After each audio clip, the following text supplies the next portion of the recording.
සුබ දවසක් හැමෝටම. හැමෝම හොඳින් ඇති කියලා හිතනවා. එන්න ළමයි මගේ වගාව පෙන්වන්න අද. තමයි මම පිටවල තියෙන දේවල්. කරල් බණ්ඩක්කා නිවිති ගස් ලපු මම මිරිස් මලුත් හිටවලා තියෙනවා ඉතින්. මම බෝඩිමක ඉන්නේ. මම පෞද්ගලික ආයතනයක වැඩ කරන කටුනායක. ඔය නිවාඩු අතරතුරේ තමයි වගා කටයුතු කරන්නේ. ඉතින් පොඩි ප්‍රමාණයක් ඉතින් බෝඩිමකනේ. ඉතින් හරි ආසාවෙන් කරගෙන යනවා. බලන්නකො බණ්ඩක් කර කරලුත් හැදිලා මෑ කරල් හැදිලා. ගොඩක් ආස හිතෙනවා ඉතින්.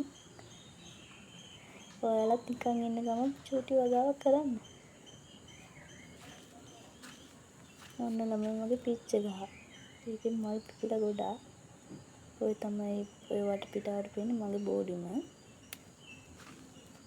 බලන්නකො මල් හැදෙන ගොඩක් සුවඳයි. ඔය මම වඳින බුදු පිළිම වහන්සේ. බලන්නකො ඉතින් මගේ වගාව. ඔය කංකුන් තියෙන්නේ. නිකන් ඉන්න ගමන් ඉතින් මම ඔය වැඩ තමයි කරන්නේ. හොඳයි නම් කමෙන්ට් එකක් දාගෙන යන්න. ස්තුතියි.